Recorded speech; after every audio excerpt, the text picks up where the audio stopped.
자, 이 가로선을 시간의 흐름이라고 봤을 때, 자, 이때 위반 행위가 있었습니다. 그런데 적발이 되지 않았습니다. 자, 그런 상태에서 법이 바뀌어서 과태료가 상향되었습니다. 그리고 시간이 흘러서 이때서야 과거의 위반 행위를 확인하여 과태료 처분을 하게 되었습니다. 위반 행위 당시의 법에 따르면 과태료가 10만 원이었는데 위반 사항을 확인하여 처분해야 하는 처분하는 시점에서는 법이 바뀌어서 과태료가 90만 원으로 상향됐다면 어떤 금액으로 과태료 처분을 해야 할까요? 우선 관련 법령부터 알아보겠습니다. 과태료에 대한 내용은 질서위반 행위 규제법을 보시면 됩니다. 제1조 목적 이 법은 법률상 의무의 효율적인 이행을 확보하고 국민의 권리와 이익을 보호하기 위하여 질서위반 행위의 성립 요건과 과태료의 부과, 징수 및 재판 등에 관한 사항을 규정하는 것을 목적으로 한다. 여기서 질서위반 행위란 무엇일까요? 제2조 정의를 보시면 질서위반 행위란 법률, 지방자치단체의 조례를 포함한다. 법률상의 의무를 위반하여 과태료를 부과하는 행위를 말한다. 자, 이 법에서 질서위반 행위란 법률상의 의무를 위반하여 과태료를 부과하는 행위를 말합니다. 자, 다만 다음 강목 어느 하나에 해당하는 행위를 제외한다. 자, 이 법의 이름이 질서위반 행위 규제법인데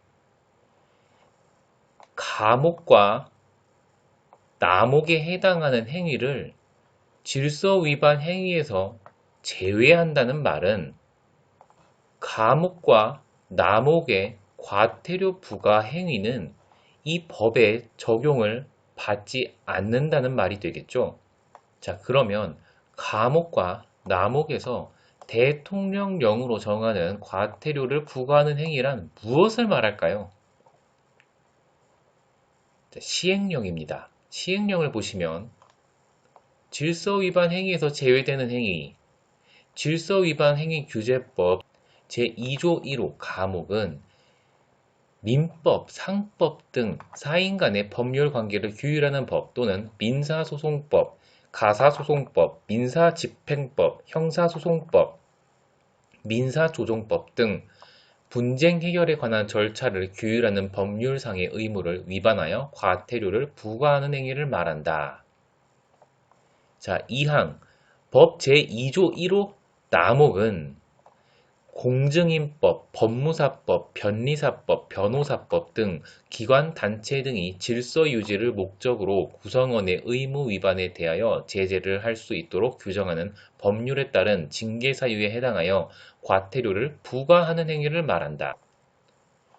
이러한 행위들은 질서 위반 행위 규제법에 적용을 받지 않는다 라는 내용입니다. 그렇다면 처음 보여드렸던 이 문제의 답은 어디 있을까요? 제3조에 있습니다. 제3조 법 적용의 시간적 범위 1항 질서 위반 행위의 성립과 과태료 처분은 행위 시의 법률에 따른다. 2항 질서 위반 행위 후 법률이 변경되어 그 행위가 질서 위반 행위에 해당하지 아니하게 되거나 과태료가 변경되기 전의 법률보다 가볍게 된 때에는 법률에 특별한 규정이 없는 한 변경된 법률을 적용한다. 자, 법률이 변경되어 그 행위가 질서 위반 행위에 해당하지 아니하게 되거나 과태료가 변경되기 전의 법률보다 가볍게 된 때에는 법률에 특별한 규정이 없는 한 변경된 법률을 적용한다. 사망, 행정청의 과태료 처분이나 법원의 과태료 재판이 확정된 후 법률이 변경되어 그 행위가 질서 위반 행위에 해당하지 아니하게 된 때에는 변경된 법률에 특별한 규정이 없는 한 과태료, 징수 또는 집행을 면제한다.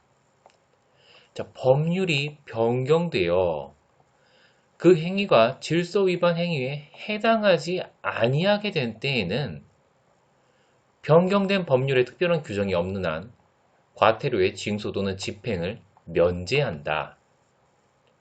자, 정리하면 기본적으로 행위 시의 법률을 적용하나 변경된 법률이 과태료가 가벼워졌고 특별한 규정이 없다면 변경된 법률을 적용한다. 자, 그러면 앞에 문제로 돌아와서 정답은 뭘까요? 10만 원이 정답이겠죠. 과태료를 처분하는 공무원이라면 알아야 하는 매우 중요한 내용이라고 생각합니다. 오늘 하루도 고생하셨습니다.